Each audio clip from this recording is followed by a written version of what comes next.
नमस्कार, शुभ हो। आज मैं आप लोगों से एक बहुत ही सामान्य विषय पर बात करूंगा। अक्सर जैसा कि देखा जाता है, हम सभी इस बात के अभ्यस्त होते हैं कि जैसा पहले वालों ने किया हम उसका ही अनुसरण करते जाते हैं। कई बार तो ये अंधानुकरण हो जाता है। जैसे ये माना जाता है कि व्यक्ति दाहिने हाथ से अधिक काम करने वाले होते हैं, इसी कारण उनकी जेब बाईं तरफ होती है। लेकिन ऐसा भी है कि संपूर्ण विश्व में एवं भारत में 10-11% व्यक्ति लेफ्टी होते हैं या बाएं हाथ से काम करते हैं। उन्होंने कभी नहीं सोचा कि मैं लेफ्टी हूँ, मेरी जेब बाईं तरफ क्यों है, दाहिनी तरफ क्यों नहीं। मुझे इस चीज़ का एहसास हुआ आज से तकरीबन 10 साल पहले। मेरे एक मज़दूर ने मुझसे आके एक समस्या का हल जानना चाहा। समस्या थी कि साहब, मेरे दिल में थोड़ा थोड़ा दर्द होता है और दर्द की तरंगें अपने आप उठती हैं और अपने आप ही बंद हो जाती हैं।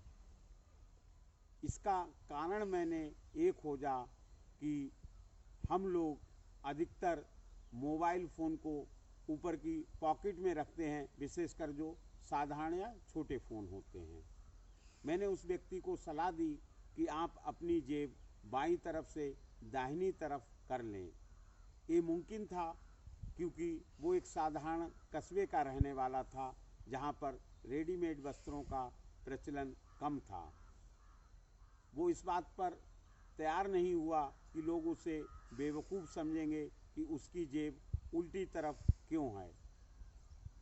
उसको प्रोत्साहन देने के लिए मैंने भी तब से अपनी जेबें दाहिनी तरफ कराना शुरू की। मैं इस बात को भूल चुका था, लेकिन 3 महीने बाद उस व्यक्ति का मेरे पास फ़ोन आया कि साहब, अब मेरे सीने में या दिल में दर्द नहीं होता है। इसका एक साधारण सा कारण था कि जब कभी भी मोबाइल की तरंगें या जिसे रेडिएशन कह सकते हैं शिखर पर होता है, तो वो दिल के लिए भी एक अति संवेदनशील हो जाता है और दिल में भी एक कंपन जैसा उत्पन्न होता है। इसका आप प्रयोग करके देख सकते हैं। किसी भी व्यक्ति को आप ईसीजी कनेक्ट कीजिए, उसके दिल के पास में एक मोबाइल रखिए और उस समय पर उसे कॉल कीजिए या संदेश दीजिए। निश्चित तौर पर आप देखेंगे ईसीजी की रेखाएं उस समय पर बहुत ही ज़्यादा अप एंड डाउन, ऊपर नीचे दिखाई देंगी। दूसरा, मैंने अनुभव किया कि जब से मैंने अपनी जेब दाहिनी तरफ की, मेरे बाएं हाथ का प्रयोग बढ़ गया। क्योंकि छोटे मोटे पैसे रखने के लिए भी दाहिनी तरफ की जेब का मैं प्रयोग करता था या पेन या मोबाइल के लिए यूज करता था। बाएं हाथ का प्रयोग करने से मैंने महसूस किया कि मेरे अंदर रचनात्मक कार्यों के प्रति रुचि बढ़ती जा रही है।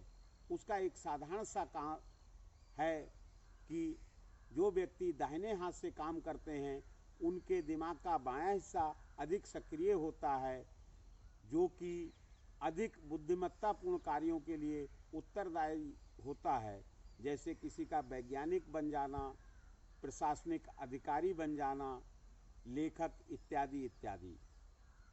दूसरी तरफ जिनका बायां हाथ अधिक सक्रिय होता है, उनके दिमाग का दाहिना हिस्सा अधिक सक्रिय होता है, जो कि रचनात्मक कार्यों के लिए उत्तरदायी होता है। हमारे लिए दोनों ही तरह के कार्य महत्वपूर्ण होते हैं। रचनात्मक कार्य भी हमें करने पड़ते हैं, या जितने भी आप प्रभावशाली व्यक्ति देखेंगे, विशेषकर साहित्य के क्षेत्र में, पेंटकारी के क्षेत्र में, वाद्य यंत्रों के क्षेत्र में इत्यादि इत्यादि, तो जब आपका दाहिना हिस्सा भी सक्रिय होने लगेगा तो आप एक तरह के ऑलराउंडर बनते जाएंगे और आप चाहें तो उस समय आप अपने दोनों क्षेत्रों का, दाहिने और बाएं का एक अच्छा सदुपयोग कर सकते हैं और अपने जीवन में विकास की गति को और तीव्र कर सकते हैं। रचनात्मक कार्यों के लिए हम उतने संवेदनशील नहीं होते हैं, क्योंकि रचनात्मक कार्य हमारी भावनाओं से जुड़ी होती हैं और भावनाओं की जो ताकत होती है, जिसे एक रूह या दिल की ताकत कहते हैं, वो नॉर्मल बुद्धि की तुलना में कई हजार गुना अधिक होती है। ये भाव चाहे करुणा के रूप में हो, चाहे जोश के रूप में हो, चाहे प्रेम के रूप में हो, अगर ये अपने उच्च शिखर पर होते हैं तो व्यक्ति बहुत से कमाल के कार्य कर जाता है। इतिहास में हम देखें तो सूरदास, कालिदास एक इस बात का उदाहरण है कि जब उनके अंदर एक रचनात्मकता जागी तो उन्होंने कमाल कर दिया।